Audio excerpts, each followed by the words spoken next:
Hi, this is CK at CK Education. Today I want to talk about opportunity cost. Now, let me just try to explain this in the most simplistic way that I can. What is opportunity cost? Opportunity cost is usually a term that we hear in business, but it really applies to life. Opportunity cost in the simplest way that I can explain it is the cost of losing an opportunity. And that cost in business is usually in financial terms, but it doesn't have to be financial. Like I said, there are opportunity costs in life. You could have had an opportunity, but you missed that opportunity for some reason. And there are negative consequences to that. You missed, it could have been a very, very good thing, but for whatever reason, you missed it. And so you were never able to experience the benefits of that thing. Now, here's the thing though. In life, a lot of people miss opportunities without even knowing what they missed. And it may not seem like it's a loss because you never had it in the first place, but it is something that can be tremendous. Let me give you two examples, just simple examples at work. When I was working in the government, I was a sort of a inside consultant. Okay, and I was a government employee, but I was hired to fix something inside of a government agency that had plagued them for nearly 30 years. And the agency was in the Washington Post newspaper all the time. They were getting sued left and right. I mean, it was a terrible situation because they just could not figure it out. They just could not fix this error that they kept experiencing in the agency. So I was tasked to fix that. Now, when I arrived, my boss, who was a wonderful guy, I still love him to this day, one of the best bosses I've ever had, he told me, he says, Charles, we've hired IT professionals. We've hired engineers. We've hired consultants to look at this and analyze it. We've hired industry people to come in and take a look. And the most that they would do is some of them did a very thorough analysis and they would write up a 100-page report and charge hundreds of thousands of dollars, and then they would leave and basically say, good luck. I hope you can fix it. Okay. And so he says, so they've hired a lot of different people, a lot of different teams to try to fix the situation, and nobody could fix it. So I was hired, at the time I was working in Seattle, and this is what prompted my move to the East Coast. And that was my first job here on the East Coast. But so I was tasked with fixing this thing. And I don't want to belabor this story. I don't want to carry this one on too long. But within a year and a half, I fixed it. And so this was a big deal. And I got awards from the mayor. And I was published in an industry magazine. And it was a big deal. It was great. And I felt great. And it was wonderful. Okay. But while this was going on, while I was in the process of doing my work, there were two employees who worked inside of the agency who were key employees. And when I was doing this work as part of a bigger directive that the director of the agency, even the mayor of the city, had. I mean, it was their priority that this got done.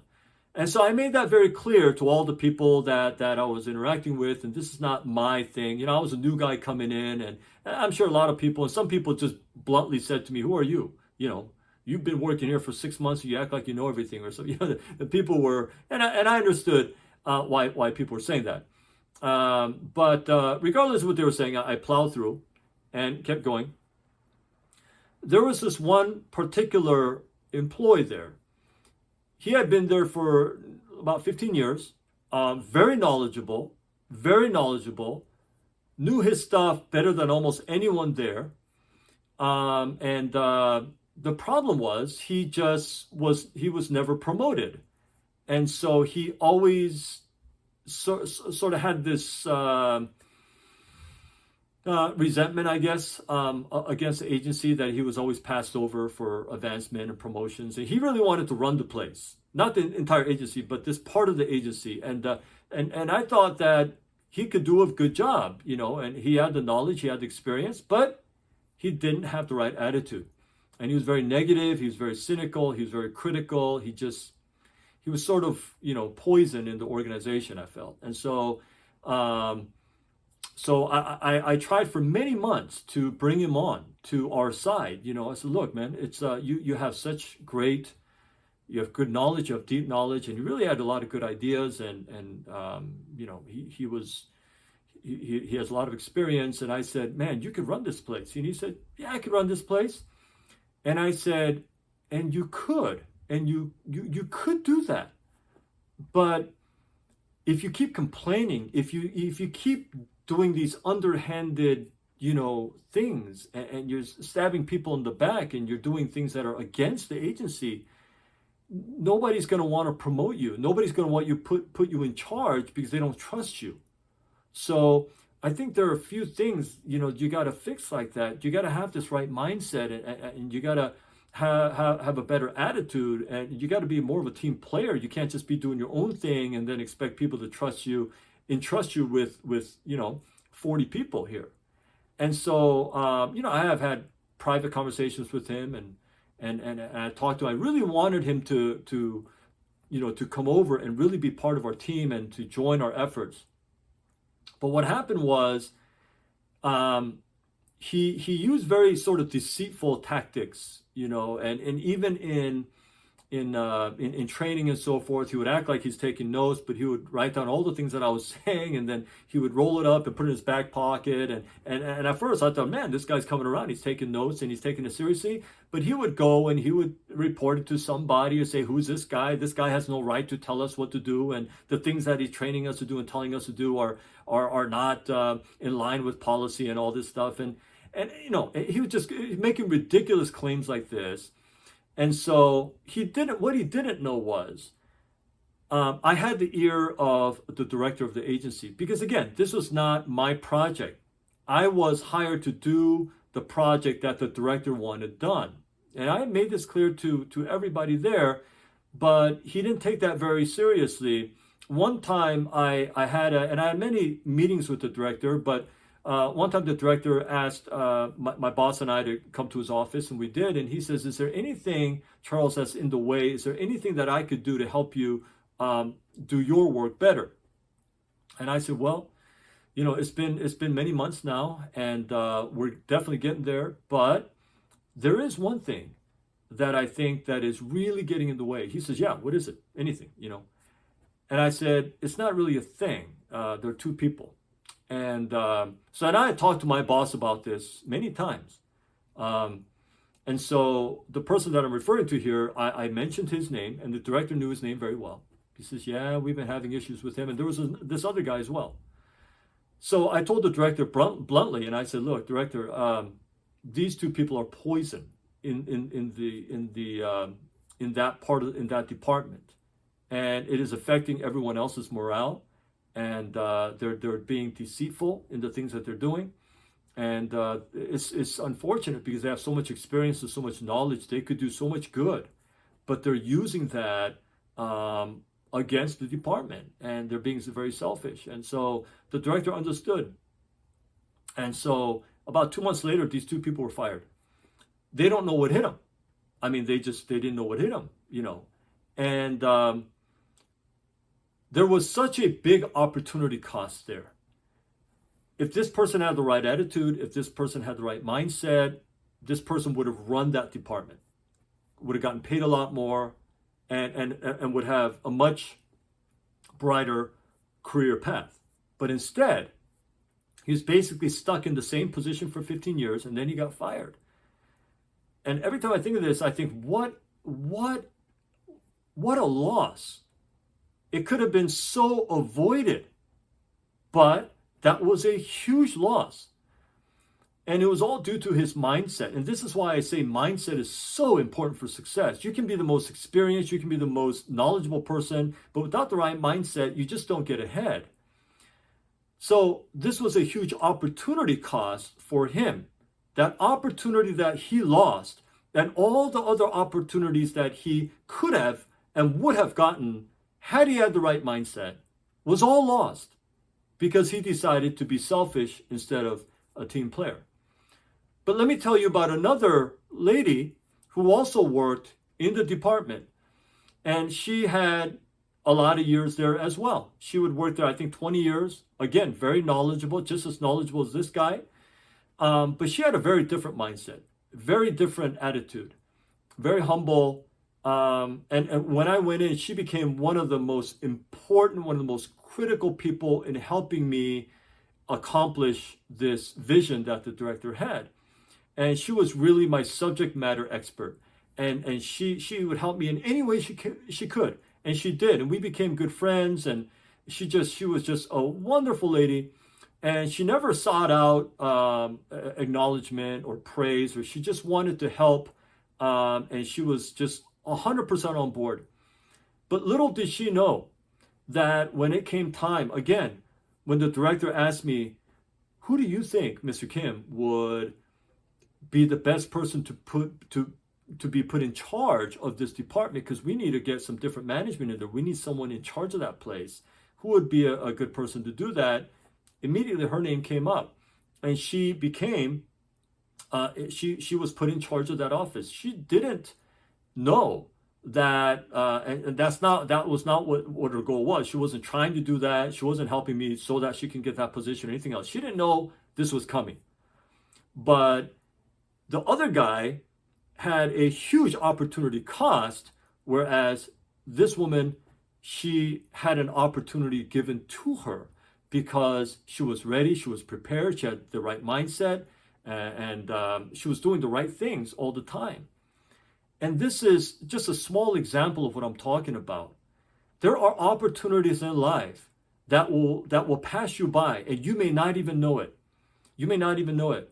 So you say, well, how can I prevent that from happening? How can I make sure that the opportunities that were meant for me are not that I don't miss them?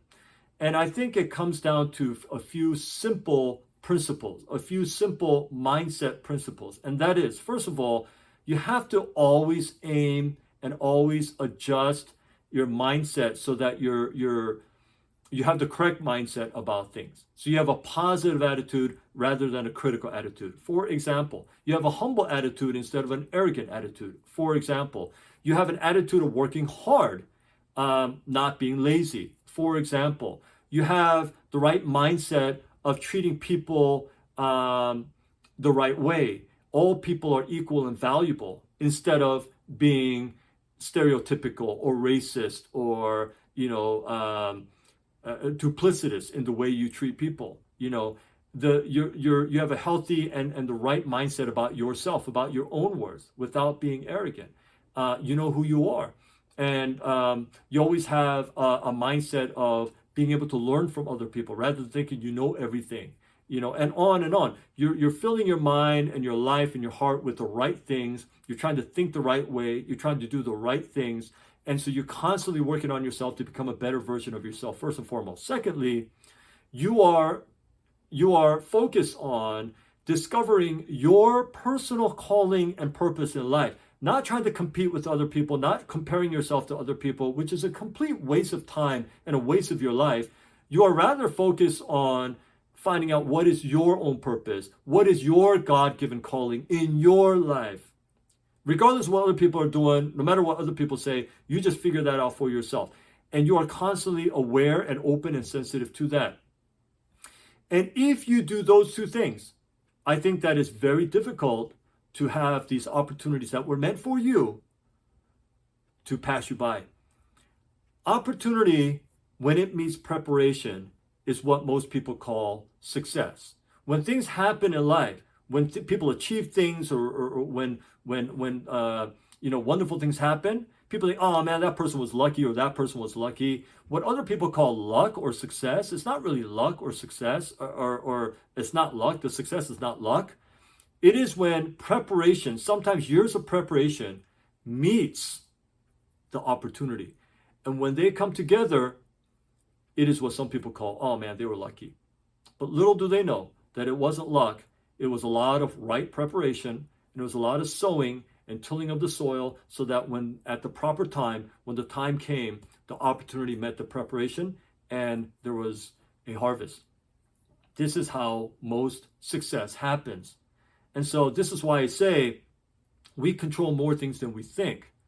Don't just leave it up to chance, leave it up to fate, leave it up to that's just like going to sleep and say, tomorrow morning, I hope I get a new car in the driveway. It's not going to happen. Okay, I just tell you right now, you don't even have to dream. That's not going to happen. Okay? Unless you saved up money, unless you went to the dealership and bought a car, it's not likely that you're going to wake up tomorrow and there's a brand new car for you in the driveway. But this is how a lot of people live. I hope it happens. I dream it'll happen someday. You know, I expect it to happen. Or it's just like magic. There's no magic. It's called preparation and hard work and sacrifice. And when that meets opportunity, that is when what people call luck happens. And so in order not to experience catastrophic negative opportunity costs in your life, focus on those things, having the right mindset, and continually replenishing. So you get rid of the old, garbage, wrong mindset, and you can't always fill yourself with the right mindset. And you live by those right principles, and you are focused on your calling, your purpose, your own, not someone else's, not what they expect of you, not what people are saying, not competing with other people, not comparing yourselves to other people, but just finding your own calling and purpose in life. And if you will focus on those two things, if you're open, humble, and sensitive and aware that that's what you're doing, I don't think that you'll have opportunity costs that are catastrophic. And so I hope that's helpful to you. And again, these things that I'm telling you about, that I'm making videos about, are all things that I've experienced in my own life. These are all things that I live by and that I try to live by. And I found that some of these things took many, many years to learn and for me to realize, but I want to share them with you so that with the hopes that it improves your life. So if this video was helpful to you, then please don't just keep it to yourself, share it with other people. And I have over 130 videos on my channel about mindset for success and parenting advice and money and personal finance advice and career advice and even college prep advice for high school students, because that's the business I'm in. But I hope you'll watch as many of those videos as you can and find them. I think you'll find them helpful as well. If you will implement those in your life, I think it'll change your life, because it has changed my life. And so, but thank you for watching these videos, especially the few of you who are very consistent in watching all of my videos. I hope you are implementing them in your life, and I hope that it's improving it and changing your life. And some of these things, as you do it long term, it'll have long-term positive benefits. I'm absolutely sure of it. So thank you so much, and until my next video, please stay well.